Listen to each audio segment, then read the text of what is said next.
हिंदवी स्वराज्याचे सरसंस्थापक छत्रपती शिवरायांना मानाचा मुजरा करतो। भारतीय राज्यघटनेचे शिल्पकार भारतरत्न डॉक्टर बाबासाहेब आंबेडकर यांना मानवंदना अर्पित करतो।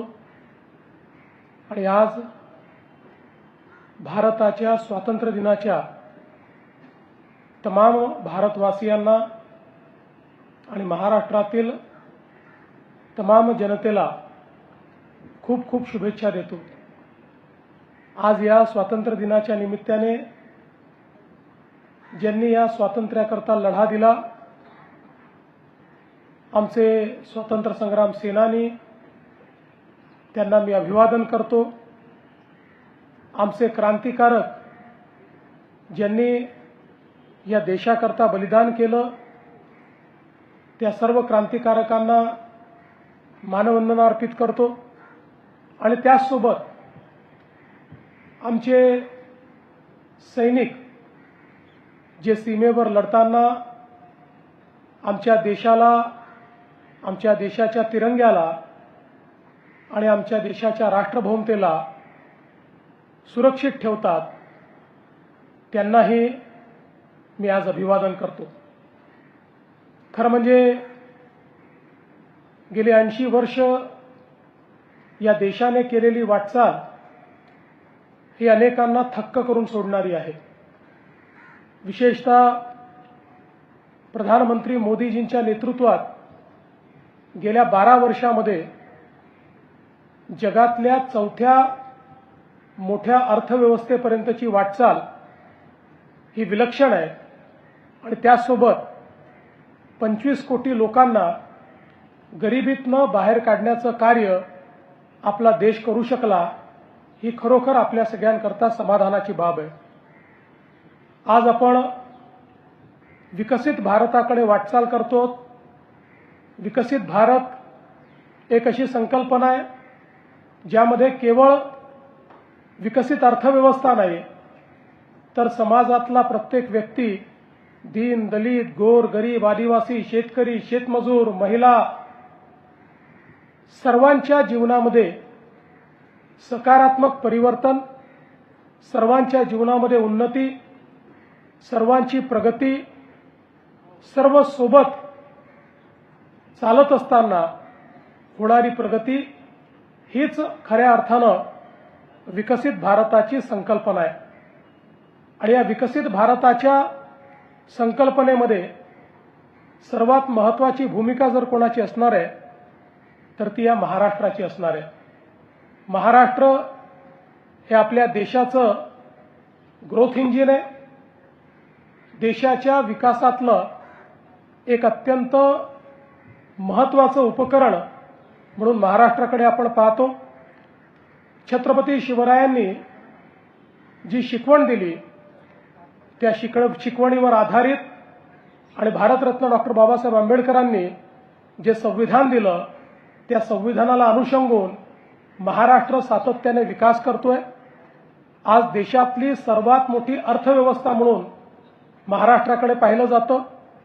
मला अतिशय आनंद आहे की याही वर्षी पहिल्या 6 आपण महाराष्ट्राचा जो आर्थिक विकासाचा दर आता मोजलेला आहे तो जवळपास 8.8% आहे।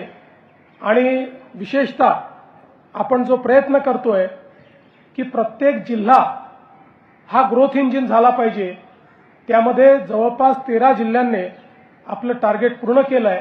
आणि इतरही जिल्हे त्याच पद्धतीनं विकासाकडे अग्रसर आहेत। विकास हा केवळ काही टप्प्यांमध्ये नाही, तर शेवटच्या माणसापर्यंत पोहोचवण्याकरता मग गडचिरोली असो, पालघर असो किंवा नंदुरबार असो, अशा प्रत्येक भागामध्ये विकास पोहोचवण्याचा प्रयत्न आपण करतोय। मला अतिशय आनंद आहे की आपल्या शासनाने शेतकऱ्यांकरता पुण्यश्लोक अहिल्यादेवी होळकर कर्जमाफी योजना आणली। 56 लाख शेतकऱ्यांना 36,000 कोटी रुपयाची कर्जमाफीची योजना आपण देतो। शेतकऱ्यांना दिवसा वीज देण्याचं आपण स्वप्न बघितलं होतं। 76% शेतकऱ्यांना आता आपण दिवसा वीज देतो आणि पुढच्या वर्षभरामध्ये 100% शेतकऱ्यांना दिवसाची वीज हा देण्याचा आपला संकल्प आपण पूर्ण करणार आहोत. हे सगळं करत असताना विशेषतः एक संकल्प आपण केलाय, तो म्हणजे महाराष्ट्राच्या मागच्या पिढीने आणि या पिढीने मोठ्या प्रमाणात दुष्काळ बघितला, पण महाराष्ट्राची येणारी पिढी दुष्काळ पाहणार नाही. मराठवाडा असेल, विदर्भ असेल, उत्तर महाराष्ट्र असेल, पश्चिम महाराष्ट्रातले काही तालुके असतील, या ठिकाणी नदीजोड प्रकल्पाच्या माध्यमातून पुढच्या काळामध्ये पाणी आणून महाराष्ट्राला कायम दुष्काळमुक्त करण्याचा आपला प्रयत्न आहे. शेतकऱ्यांसोबतच एक महत्त्वाचा निर्णय जो आपण घेतलाय तो म्हणजे आपण महिला शेतकरी हा कायदा तयार केला आणि पहिल्यांदा देशामध्ये महिलांना शेतकऱ्यांचा दर्जा हा देण्याचा निर्णय घेणारं महाराष्ट्र हे पहिलं राज्य आहे. याचा मला अतिशय आनंद आहे. आज आमच्या युवांकरता वेगवेगळ्या पद्धतीनं शिक्षणाच्या आणि रोजगाराच्या संधी महाराष्ट्रात आपण निर्माण करतो. अतिशय वर्ल्ड क्लास शिक्षण आमच्या तरुणाईला मिळालं पाहिजे, याकरता एज्युसिटीच्या माध्यमातून मोठ्या प्रमाणात परदेशी विद्यापीठं देखील या ठिकाणी येत आहेत. आपल्याही विद्यापीठाचा दर्जा हा वाढवण्याचा प्रयत्न चाललाय आणि कटिंग एज अशा प्रकारचं शिक्षण, अतिशय आधुनिक शिक्षण हे आपण देण्याचा प्रयत्न करतो. दुसरीकडे महाराष्ट्र देशाचं स्टार्टअप कॅपिटल झालंय. सर्वाधिक गुंतवणूक महाराष्ट्रात आहे, सर्वाधिक परकीय गुंतवणूक महाराष्ट्रात आहे. त्यामुळे रोजगाराच्या सर्वाधिक संधी देखील महाराष्ट्रामध्ये निर्माण करून आमच्या युवा शक्तीला त्या ठिकाणी न्याय देण्याचा प्रयत्न आपण करतोय. समाजातले जे वंचित घटक आहेत त्या घटकांचा विकास व्हावा याकरता लक्षित योजना तयार करून महाराष्ट्राचा विकास जो आहे हा सर्वांना सोबत घेऊन कसा करता येईल हा आपला प्रयत्न आहे. मला विश्वास आहे येत्या काळामध्ये देशाच्या प्रगतीत आजही आपला महाराष्ट्र पहिल्या क्रमांकावर आहे आणि पुढेही देशाच्या प्रगतीतला सर्वात मोठा वाटेकरी आपला महाराष्ट्र असेल. आणि म्हणूनच आज आपण सगळे मिळून या आपल्या स्वातंत्र्य दिनी एवढाच निर्धार करूया की सर्वांना आपले अधिकार या ठिकाणी माहिती आहेत, जे अधिकार आपल्याला संविधानाने दिले आहेत, पण त्याचवेळी आपण सगळे आपल्या कर्तव्याची आठवण देखील करूया. ती कर्तव्य देखील आपल्या संविधानानेच आपल्याला सांगितली आहेत. सर्व नागरिक मिळून आपल्या कर्तव्याचं भान ठेवूया आणि आपला तिरंगा हा सदैव उंचच उंच राहील अशा प्रकारचं संकल्प आज करूया. पुन्हा एकदा आपल्या सर्वांना स्वातंत्र्य दिनाच्या मी मनपूर्वक शुभेच्छा देतो. हे स्वातंत्र्य चिरायू हो अशा प्रकारची ईश्वरचरणी प्रार्थना करतो आणि माझं बोलणं संपवतो. जय हिंद, जय महाराष्ट्र, जय भारत.